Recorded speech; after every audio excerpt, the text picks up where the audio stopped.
me! Stay back! I know everyone here! You are a liar! Sir! I lease vehicle, yes ma'am. I live here! I have the code. 911? There is a man attacking me! Send help! Go ahead, call him. Major General Marcus Thorne, age 52, is a logistics strategist for the United States Army, currently operating out of the Pentagon.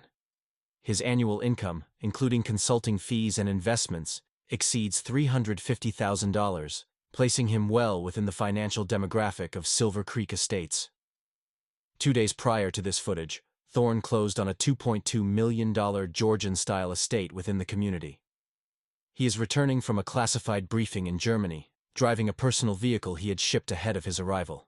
He possesses a valid deed, a digital key code, and the legal right to enter the premises. He is unarmed, though his military identification is in the center console. Patricia Vance, age 58, identifies herself as the president of the Homeowners Association, a volunteer position she has held for 6 consecutive terms.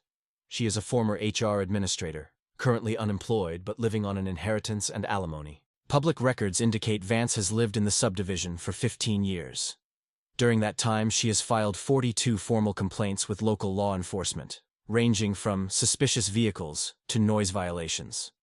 A breakdown of these reports reveals a statistical anomaly. 94% of the subjects she reported were people of color. Before we analyze the arrival of law enforcement and the subsequent legal fallout, I want to pose a question regarding the initial confrontation. Patricia Vance claims her role as HOA president gives her the authority to vet residents at the gate. Marcus Thorne argues that possession of a valid entry code is sufficient proof of residency.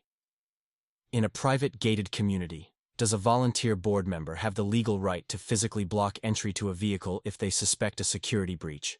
Or does this constitute false imprisonment? Pause the video, scroll down, and let me know your verdict in the comments. Silver Creek Estates represents the architectural embodiment of exclusionary zoning. Situated 30 miles outside of Washington, D.C., the development is enclosed by 8-foot brick walls topped with decorative, yet functional, iron spikes. The entrance is monitored by CCTV, but the guard station is unmanned during daylight hours, relying on a digital keypad system.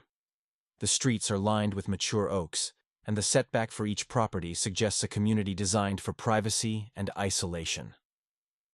The acoustic environment is engineered for silence. The asphalt is a specialized porous blend designed to reduce tire noise. Leaf blowers are restricted to specific decibel levels. It is a world where order is the primary currency. Psychologically, this environment fosters a specific type of hypervigilance in residents like Patricia Vance. To her, the gate is not just a physical barrier, it is a moral membrane. Anything outside is chaotic and dangerous. Anything inside is safe and virtuous. When Marcus Thorne's vehicle, a luxury SUV with out-of-state plates, approached the gate, Vance's internal threat detection system was triggered. However, the threat was not based on behavior. As Thorne's driving was lawful, the threat was visual dissonance. Thorne did not fit her mental template of a Silver Creek resident. Conversely, Thorne operates in a world of high-level clearance and absolute chain of command. He is accustomed to secure checkpoints in Baghdad and Kabul. He is accustomed to being saluted. The dissonance for him is not the security check, but the lack of legitimacy of the person conducting it. He assesses Vance not as a threat to his life, but as a logistical bottleneck, an inefficiency to be waited out. At 4:14 p.m., the 911 dispatch records Patricia Vance's call. The audio of this call is critical because it establishes the discrepancy between the objective reality recorded by Thorne's dashcam and the subjective reality Vance constructs for the police. 911, what is your emergency? I have an intruder at the north gate of Silver Creek. He's aggressive. He's trying to ram the gate. Vance's voice on the call is pitched a full octave higher than in the interaction with Thorne. She introduces the concept of physical violence, ramming, which is visually contradicted by the dashcam showing the vehicle in park, engine idling. Is he armed, ma'am? I don't know, but he's large. He's screaming at me. I feel very threatened. He's refusing to leave. At this exact moment, 4:14:32, the dashcam interior microphone picks up Thorne humming along to a jazz track playing softly on the stereo. He is looking at his phone, scrolling through emails. There is no screaming. Okay, ma'am, officers are dispatched. Can you get to a safe place? I can't let him in. He's going to rob the place. I'm standing my ground. Vance uses the phrase, standing my ground, a legal term of art intended to justify self-defense, signaling to the dispatcher that she might escalate to physical force. This serves to increase the priority of the police response. At 4:19 p.m., 2 patrol units from the county sheriff's department arrive. The body cam footage from Officer Miller, the first on the scene, provides a new angle. Miller exits his vehicle with his hand resting on his holster. Ma'am, step back. Sir, hands where I can see them.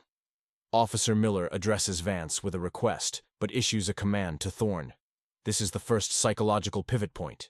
Miller has been primed by the dispatcher's notes. Aggressive male, possible ramming attempt. I'm the one who called. He's trying to break in.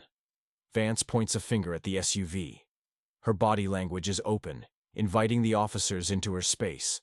She positions herself beside the patrol car, aligning herself physically with the authority figures. Driver, turn off the vehicle and step out. Now! Officer Miller approaches the driver's side, weapon drawn but pointed at the ground, the low ready position.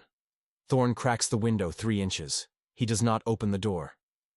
Officer, I am a resident here. I am entering my property. This woman is blocking my path. Thorne's voice remains at the same regulated pitch. He does not raise his hands, but he keeps them visible on the steering wheel, fingers spread. This is a calculated de-escalation technique, but his refusal to exit the vehicle challenges the officer's control. Sir, get out of the car. We have a report of attempted vehicular assault. That is a lie. I have a dash cam recording the last 10 minutes. I haven't moved. I'm not stepping out until you lower your tone and your weapon. Sir, step out, or you will be removed. Officer Miller reaches for the door handle. It is locked. He stole the code! Vance shouts from behind the police line. Check the plates. They aren't registered here. The second officer, Deputy Higgins, circles the vehicle. He taps on the passenger window with his baton. Unlock the door. Stop resisting. I am not resisting. I am waiting for a supervisor. I do not consent to a search, and I am not exiting the vehicle for a Terry stop based on a fabricated 911 call. Thorne cites specific legal precedents. His vocabulary signals education and familiarity with the law, but in the heat of the moment, the officers interpret this as jailhouse lawyer defiance rather than professional knowledge.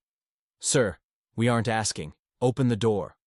At 4:21:15, Officer Miller unholsters his taser. The red laser dot appears on Thorne's chest through the glass. Last warning, step out. Thorne looks at the laser dot. He sighs, a long, weary exhalation captured clearly on the interior audio. He slowly unlocks the door. I am exiting the vehicle. I am reaching for my wallet in my back pocket to provide identification. Do not shoot me, Thorne narrates his movements. This is a survival strategy. He opens the door and steps out, rising to his full height of 6'2". Miller and Higgins immediately grab his arms, spinning him toward the vehicle. Stop fighting! Give me your hands! I am not fighting! Thorne is slammed against the side of his own $90,000 SUV. The impact dents the panel. Miller kicks Thorne's legs apart. He's got a weapon! Vance screams from the background. Check him! Check him! Higgins pats down Thorne's waist. No weapon! Just a wallet! Cuff him! We'll sort it out in the back. The sound of ratcheting handcuffs cuts through the ambient noise of the wind. Thorne is placed in the back of the patrol car. He has been detained on his own driveway. Let's pause here. We have a situation where a homeowner is in handcuffs based on the testimony of a neighbor, despite video evidence inside the vehicle that contradicts the initial report. The officers have not yet viewed that video. From a procedural standpoint, the police are reacting to a high-risk call. However, once on scene, they are presented with a calm subject versus a frantic accuser. At what point should the officers have switched from tactical entry to investigative inquiry? Does the refusal to exit a vehicle justify the use of a taser threat, or was Thorne within his rights to demand a supervisor before complying? This is a complex intersection of Fourth Amendment rights and officer safety protocols. Tell me in the comments, was the arrest at this stage lawful detention or an abuse of power? At 4:23 p.m., Thorne is seated in the back of the cruiser. The plexiglass divider separates him from Officer Miller. "Officer, look at the ID in my wallet, the one you just put on your dashboard." Miller, breathing heavily from the adrenaline of the takedown, picks up the leather wallet. He flips it open. He stops. The body cam captures a distinct freeze in Miller's movement. He tilts the wallet toward the light. It is not a driver's license. It is a Department of Defense Common Access Card, CAC, with a gold chip and the rank insignia of 08, Major General. Major General. Miller whispers the words, almost to himself. "My assignment is the Pentagon. I command the Logistics Directorate. I just bought the house at 4102. If you look at the deed in my glove box, it matches my name. If you look at the dash cam, you will see that woman blocked me for 10 minutes. Miller turns off his body cam audio for 6 seconds, a violation of department policy, then turns it back on. He looks at Deputy Higgins outside. "Higgins, come here." The dialogue shifts. The tone drops from command presence to uncertainty. Miller steps out of the car. He walks over to where Patricia Vance is standing, looking triumphant. "I told you he didn't belong here," she says, crossing her arms. "I want to press charges for trespassing." "Ma'am, he's a general." Miller says it flatly. "A what?" "He's a major general in the U.S. Army. He has ID. He says he owns the house." "He's lying. They can fake those IDs, you know how they are." "Ma'am, stop. Just stop." Miller walks back to the SUV. He opens the glove box. He retrieves a thick envelope. Inside are the closing documents for the property, signed 2 days prior. The realization hits the officers in waves. First, the fear of internal affairs. Second, the fear of the lawsuit. Third, the terrifying realization that they just physically assaulted a high-ranking military officer who outranks their chief of police by several orders of magnitude in the federal hierarchy. Miller returns to the patrol car and opens the rear door. "Sir, General Thorne, we need to verify this. Take the handcuffs off Officer Miller. Now." The command is not shouted. It is the voice of a man who has commanded brigades. Miller complies immediately. Thorne steps out, rubbing his wrists. He does not look at the officers. He walks toward Patricia Vance. "Officer, I want that woman arrested for filing a false police report, misuse of 911, and unlawful restraint." Vance's face drains of color. The psychological anchor of her authority, the belief that the police are her instrument, shatters. "You can't arrest me. I'm the president of the HOA." "Ma'am, you told dispatch he was ramming the gate. The car is in park," Higgins says, his allegiance shifting rapidly to the side with the most demonstrable power. "He was aggressive with his eyes." "Ma'am, turn around. Put your hands behind your back." The visual symmetry is stark. 10 minutes prior, Vance was directing the violence. Now, the mechanism she summoned has turned its gears against her. As Higgins cuffs her, she begins to weep.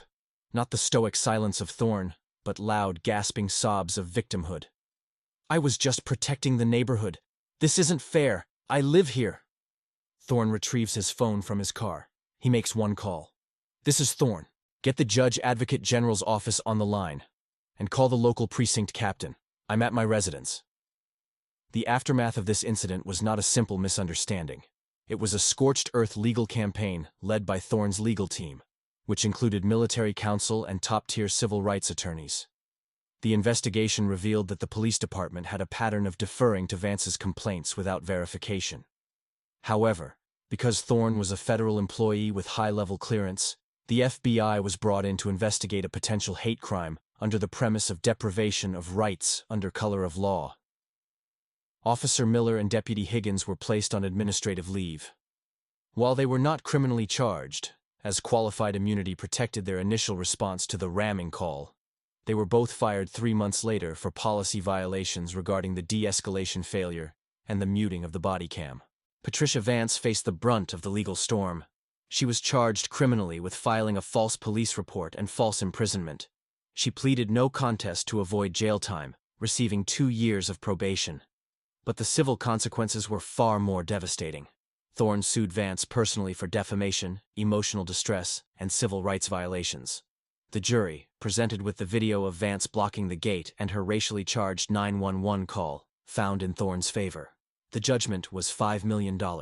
Vance's insurance policy capped at $300,000 for liability. To satisfy the judgment, the court ordered the liquidation of her assets. Her home in Silver Creek, valued at $1.8 million, was seized and sold.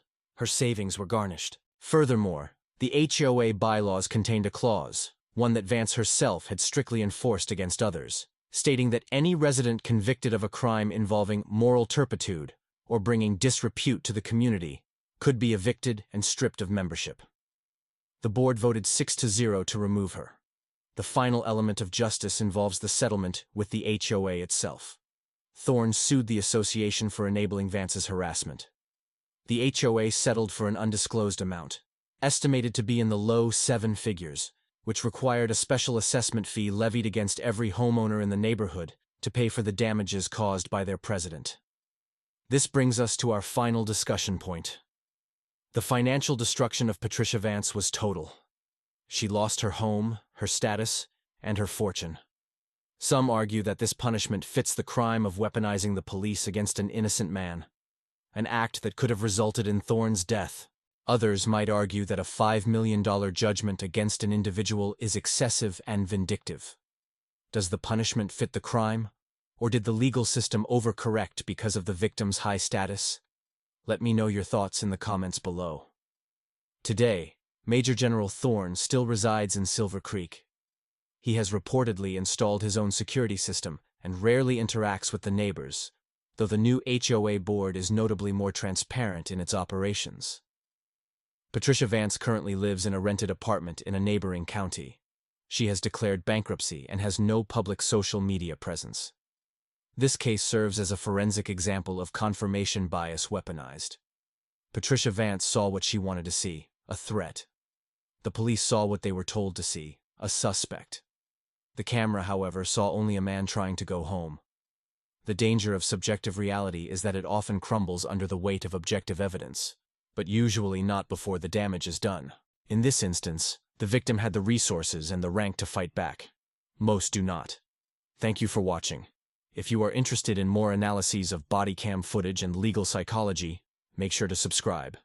Let me know your thoughts on the verdict in the comments.